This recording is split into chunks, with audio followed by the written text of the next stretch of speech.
Hi, Nadeem here from Smart Riding. I'm doing a tutorial on how to set up the Alienrider M2 QR unit.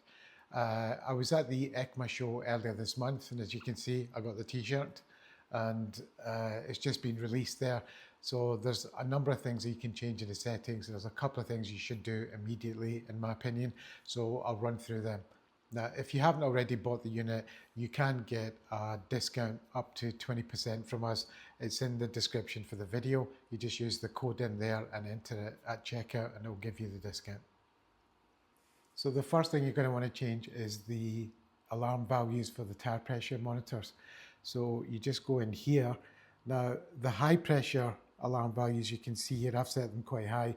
The reason for that is quite simple, is that when tires warm up, the tire pressure goes up, and if you've got that set too low, you'll keep getting an alarm going off and it'll keep popping up on the screen, and it's annoying when there's nothing wrong. So you can see from mine here, I've got them set to 3.8. I found that my tire pressures were going to about 3.7, so you can judge this yourself and set it to whatever you want, but I'm going to leave mine at 3.8. Now, the low pressure alarm value, that should be whatever you want it to be. I mean, I think 1.8 is about right for these, for both front and rear. So that's that done. So that's the two tires now set, and hopefully I won't get any false alarms from the high pressure warning now. So the next thing is the video settings. So if you click there, and then let's go to record resolution. Now, out of the box, it's set to 720p. Now, I didn't know that, and I actually recorded some videos on the channel, and I was thinking that this doesn't look great. It wasn't until about a week later I thought, hang on, what's the resolution set to? So I changed it to the 1080p, and of course, the recordings are much better. So that's the second thing that you want to do, is change that over. So next thing you want to change is the collision sensitivity. So you just go in here, and I've got mine set to low. So it's up to you what you want to set that to, but low seems to be about the best. Now, next thing is the watermark switch. Now you can choose whether you want the logo for Alienrider on your videos or not. I think I'm going to switch that off now. And that's that done. So next thing is the GPS watermark. Now, if you bought the GPS module, you can go into here and you can switch on or off the latitude, longitude, and altitude. I haven't got it. I didn't bother. For me, it wasn't important to have that on my videos, but for you, maybe it is. But just understand it. If you're buying a GPS module, it's not like you're buying something that turns the unit into a GPS unit. All it is just getting data from the satellite, giving you the position of the bike. So we've already done the record resolution setting, and next we're going to do split time. So we go in here.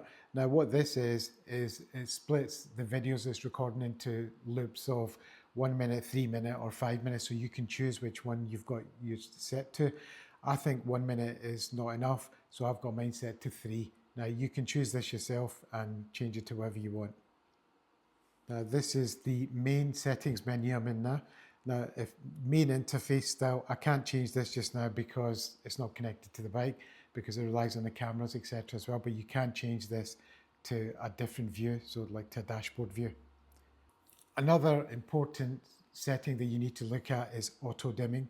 So if you go in here, you can have the auto dimming switched on or off, and night brightness you can set to whatever you want it to be. So you can turn it down or up. Now, a lot of units don't have this, and it can be a bit of a problem at night time because the units are just too bright. And then you can set the times that you want that to apply. So mine at the moment is set from 1800 to 0600. So you can change that as you wish, but this is a very important setting, especially if you're going to be riding at night time. Languages, that's fairly self-explanatory. There's a number of languages available there for you. If you've bought a new phone or you've got too many things connected to the unit and you want to get rid of them, you just go into clear connections and clear it from here. Right, now with the unit, there is a remote control that comes with it, so it does various functions. Like, it's quite handy. For me, the only thing I use it for is if there's a piece of footage that's just happened. Say you have an accident or something else that you want to save, you just press that button and it will lock that piece of footage so it doesn't get overwritten. So the remote control is quite easy to set up. You know, you just set it up from here. It's self-explanatory.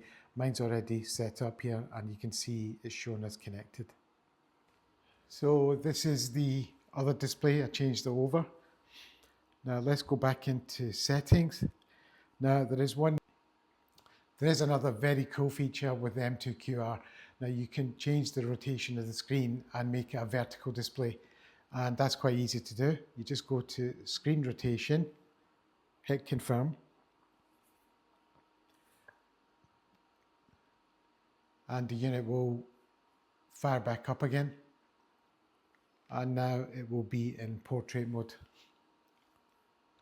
There we go. And this is what it looks like. So I'm going to go ahead and put this back again. Screen rotation, confirm.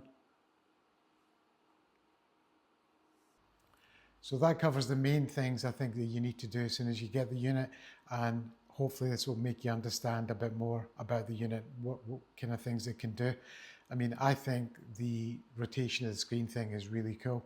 It means you can use it in either orientation, and a lot of people prefer that orientation anyway. So that means like your maps, Waze, etc., Google Maps, everything, they'll also be in portrait mode, and it just takes up the whole screen, and it looks pretty nice. I've done it before. I think there's a tutorial from the previous model of this as well, and there's a couple of videos from the M2 Max.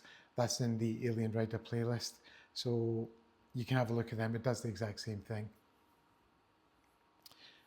The only difference between the M2 Max and the M2QR is that this screen is quick release, so it comes off here at the back of it, but the rest of it is the exact same.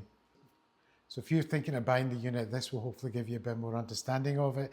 If you've bought one and one is on the way, then at least you have an understanding of what you need to do when it arrives. Now, if you have any questions, just put them in the comments. And if you haven't already, please subscribe to the channel. It helps me to get more videos like this made and get more units in to review. Thanks.